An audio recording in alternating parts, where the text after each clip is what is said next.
Our next presenter, Martin Fritzen, who is a senior esport project manager, will talk about how you can build a fan base for an esports team using traditional sports team methods.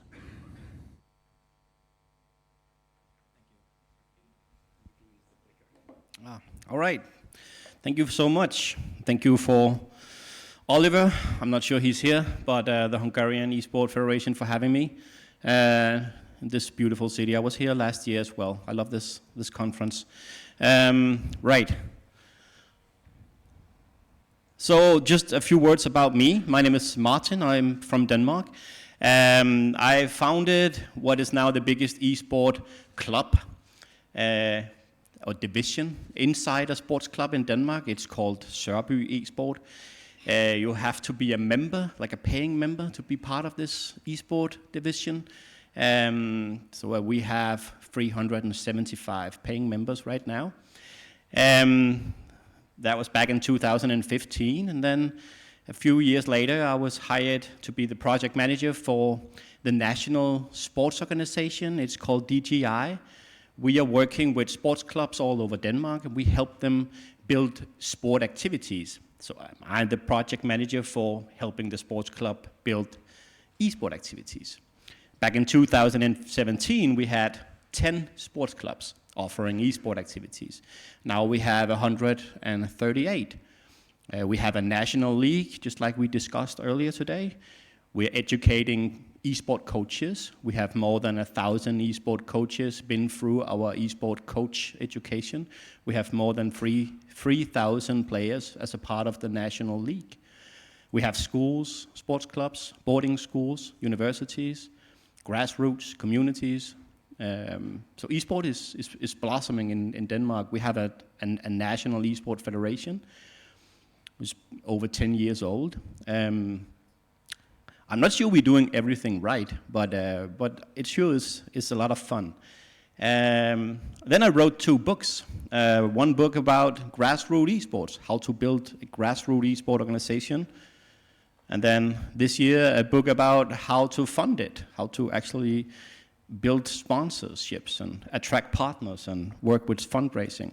And there's a few free copies at the table if you want any. So that's who I am, and I'm here for the rest of the day if you want to talk. Right.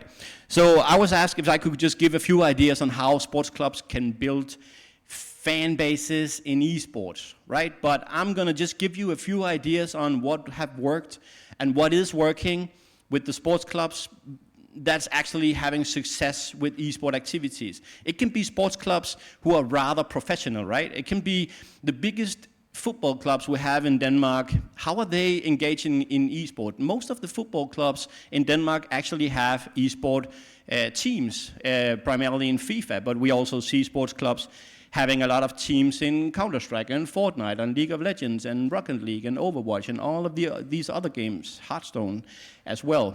All of these games are part of the National League as well. So how can you build a strong brand around that? Okay, so one of the big things some of the esport teams are missing, and one of the things that the great esport teams are actually doing is that they have a clear strategy. So before they actually begin to push stuff out on Facebook or Twitter and use YouTube for whatever, they think about what they're doing and who they are. So I have the notes down here. So they begin with building their why. Why are this sports club? Why do they want to enter esport activities? What's in it for them? Do they want to attract young people to the sports club? Do they want to attract sponsors? Is it a passion, so they have to do it? What is the reason for them to do this, right? And then figure out how are they going to do this? Are they going to make do they want to become the best Counter-Strike team in Denmark and compete with North and Astralis and all of the other teams? Or is it going to be a grassroots amateur level? How are they going to do this? And then what, right? So are they going to build a national sports club, just like we just heard, with great facilities, like a place to come and train. We see some sports clubs doing that. We have over 25 or 30 esports centers in Denmark, just sports clubs. You know, rebuilding, remodeling the cafeteria or the conference room or the meeting room, building esport facilities, putting in 5, 10, 20, 40, 50 computers in there, building esport training facilities. Ordinary sports clubs from small cities somewhere, also bigger cities. And then about the target group. So if you're an esport organization or an esport team, what kind of target group do you want to work with? Is it young players and Fortnite players, or is it Battle Royale, or is it Hearthstone, is it Counter-Strike? Where do you want to go? What kind of brand do you want to build? And then find your goals. What do you want to achieve? You can work with paying members, or you can work on a more professional level where you maybe have to pay some players. If you need to pay your players, you need to find a lot of revenue to do this. Yeah, and then when you kind of figure out where you want to go and what kind of brand you want to build, you begin to build strategies. So how do we want to execute this? Where do you want to be in 1, 2, 5 years? Some of the great teams we just heard about, Astralis, their group of management behind the Astralis team and the Astralis group, which also contains a League of Legends team and a FIFA team, they're just so skilled, experienced managers. Also a few passionate gamers, but it's management people. They know what they're doing. They know about business, and you can do that as a sports club as well. Right. So this is about, you know, building a fan base, right? So actually building a fan base, creating a community, creating fans to your esport team or your esport club, whatever. You need to figure out how to get out there. So in my daily job, I receive emails every single week from esport teams asking me, can you sponsor? Could you be a sponsor of our team or our event? They don't know who I am or how I work or who I work with, so they have no idea who they're asking. I mean, they're just copy pasting emails, sending them out to everyone in that network, and that's not working. I mean, the idea about where is the French guy? The bank idea is just amazing. I mean, that's a great partnership with the bank who can actually. It's an individual partnership. It makes sense for the players and for the fans and to the bank. It makes sense to everyone. So I love that example of a great partnership. So what kind of strategy should you use and how to actually build that base is just fan base is just such an important question. But be true to who you are and to whatever brand. If you're a passionate gamer and you have that inner fire and you're coming from stream, then use that as a brand, right? If you're a sports club and you're promoting healthy activities and running and you have the ethical sports health theme, then use that as a brand. There's a few elements about, choosing the right media channels. I see esports teams having like 10 social media channels, Twitter and Facebook, and they're sharing the same content on every channel, which is a mistake. You need to pick the channels where you can create content that would actually create impact and would actually create relevant and meaningful engagement with your fans. This is why you need to know your target group, so you know what kind of content to create that will create recognition and also authenticity with your fans. So you, in the end, will build a strong fan base that's going to be relevant to your team and to your organization, and they will stick with you because they get you. They feel you why. They feel why you're doing what you're doing. They feel it, and they become fans of it. It's why all of Ninja's fans, they just moved platform to Mixer because he was moving, right? If any of you is looking at Twitch, we have there's a guy there streaming World of Warcraft, and he has just so many followers, and he's rude, and he's swearing, and he's not really a great role model, but he has so many fans, and he's just been doing this for so many years. but he has a clear brand. It's easy to understand, and it's easy to follow him. So being consistent about what you're doing and authentic, gamers and the audience watching esports are hard to get, right? Most of us, we have ad blockers.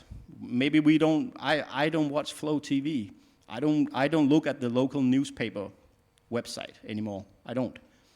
So if you need to target me or any of my friends, you need to be on other platforms, and the messaging needs to be authentic. Otherwise, I'm not going to buy it. Be relevant, right? Share content and informations and competitions and handout or whatever that's relevant to the target group. And then learn growth hacks. There's so many great ideas on how to become great on Snapchat, or how to work with fundraising, or how to build great partnerships, or how to whatever. There's so many free resources out there. All right, so just a few words about the eSport Association. It's a sports club. Sørby is a Danish sports club. It's over 100 years old. They're offering volleyball, hockey, football, and all of these other traditional sports as well. It's a local community. I think there's 900 people living in this city. And the sports clubs has a membership base on 1,300. So there's a lot more members in the sports clubs that are actually living in the city. So, and close to 400 of these members are members of the eSport department living all over the world, all over the country. So Sørby we have built a brand that's actually strong and attracts members, paying members from all over Denmark. And I was the first paying member there, and now there's close to 400 right now.